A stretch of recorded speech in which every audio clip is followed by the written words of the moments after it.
Dispur press ক্লাবত সদৌ অসম গৰিয়া জাতীয় পৰিষদে চলিত উচ্ছেদ প্ৰক্ৰিয়াত অসম চৰকাৰে বহু গৰিয়া পৰিয়ালক উচ্ছেদ কৰা বা উচ্ছেদৰ জাননী প্ৰদান কৰা প্ৰসংগত এখন সংবাদমেলৰ আয়োজন কৰে। গুৱাহাটীৰ দিছপুৰৰ পৰা বিশ্বজিৎ চাহাৰ প্ৰতিবেদন AN লাইভ। গৰিয়া জাতীয় পৰিষদ আৰু সদৌ অসম মৰিয়া যুৱ ছাত্ৰ সন্থাৰ যৌথ প্ৰচেষ্টাত অনুষ্ঠিত হৈছে। কথা হ'ল অসম চৰকাৰে শেহতীয়াভাৱে যি উচ্ছেদ কাৰ্য চলাই আছে তাত আমাৰ কোনো দ্বিমত নাই, কিন্তু অসমৰ খিলঞ্জীয়া ভূমিপুত্ৰ গৰিয়া মৰিয়া জনগোষ্ঠীৰ লোকসকলৰ কোনো ধৰণৰ হাৰাশাস্তি নোহোৱাটো আমি বিচাৰোঁ।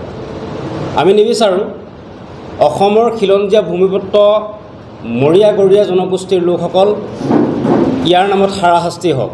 এতিয়া কথা হ'ল কি, অসমৰ ধৰ্মীয় সংখ্যালঘুসকলৰ অনান্য অতি পিছপৰা এটা জনগোষ্ঠী হৈছে মৰিয়া জনগোষ্ঠী। এই জনগোষ্ঠীৰ লোকসকলৰ আজি কিছুদিনৰ পৰা আমি দেখি আহিছোঁ অসমৰ কিছুমান নামধাৰী সংগঠনে মৰিয়া জনগোষ্ঠীৰ নামত লবু ব্যৱহাৰ কৰি তেওঁলোকে বিভিন্ন সন্দেহযুক্ত নাগৰিকক মৰিয়া চাৰ্টিফাইড কৰা হৈছে।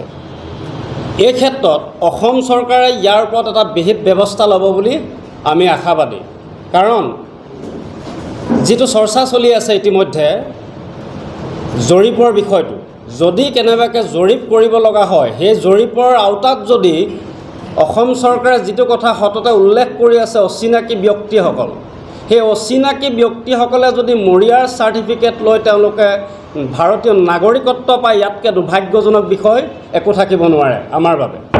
আজি এটা জ্বলন্ত বিষয়ত আমি এই সংবাদমেল দিব লগা হৈছে। আপোনালোকে সকলোৱে জানে যে বৰ্তমান অসমৰ চাৰিওদিশে বনাঞ্চল মুক্ত কৰিবৰ কাৰণে চৰকাৰে আপোনাৰ ইভিকশ্যন উচ্ছেদৰ এক অভিযান চলাই আছে। সেই উচ্ছেদ অভিযান চলোৱাৰ সময়ত আমাৰ মাননীয় মুখ্যমন্ত্ৰী ডাঙৰীয়াকে আদি কৰি চৰকাৰৰ এটা মত আছিলে যে যিসকল খিলঞ্জীয়া মানুহ আছে তেওঁলোকক অনুপ্ৰৱেশকাৰী হিচাপে চৰকাৰে গণ্য নকৰে আৰু তেওঁলোকক উচ্ছেদ কৰা নহ'ব বুলি এটা আশ্বাস দিছিলে।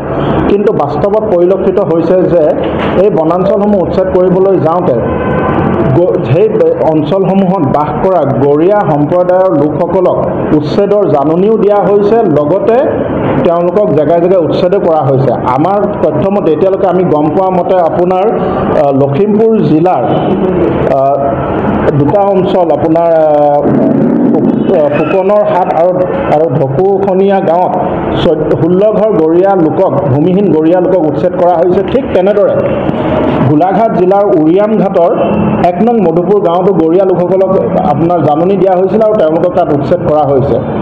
যিহেতু গৰিয়াসকল অসমৰ খিলঞ্জীয়া জনগোষ্ঠীৰে এটা আৰু অসমৰ ইতিহাসত গৰিয়াসকলৰ অৱদান কোনো গুণে কম নহয়, আৰু অসম চৰকাৰেও 2022 চনত কেবিনেটত গৰিয়া জনগোষ্ঠীক লগতে আন 4টা থলুৱা ইছলামধৰ্মী জনগোষ্ঠীক খিলঞ্জীয়া হিচাপে স্বীকৃতি দিছে।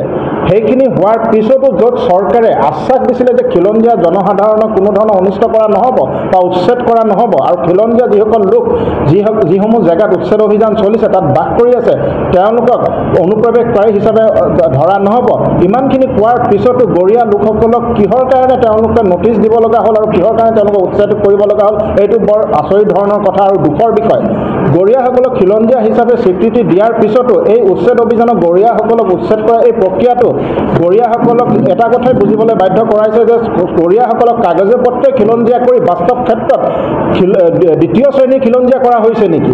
চৰকাৰক বিশেষকৈ মুখ্যমন্ত্ৰী ডাঙৰীয়াক দাবী কৰিছে যে তেওঁ যেনেকৈ আশ্বাস দিছিলে যে খিলঞ্জীয়া লোকসকলক কোনো ধৰণৰ অনিষ্ট কৰা নহয়, গতিকে যিসকল গৰিয়া লোকক ইতিমধ্যে উচ্ছেদ কৰা হৈছে সেই গৰিয়া লোকসকলৰ যিসকল ভূমিহীন তেওঁলোকক 2019 চনৰ ভূমি নীতি অনুসৰি তেওঁলোকক ছেটেলমেণ্টৰ ব্যৱস্থা কৰক, আৰু যিসকল গৰিয়া লোকক ইতিমধ্যে জাননী দিয়া হৈছে সেই জাননীসমূহ যাতে উঠাই লয়, আৰু এই ক্ষেত্ৰত আমাৰ সন্মানীয় মুখ্যমন্ত্ৰী ডাঙৰীয়াৰ ব্যক্তিগত হস্তক্ষেপ আমি আশা কৰিছোঁ।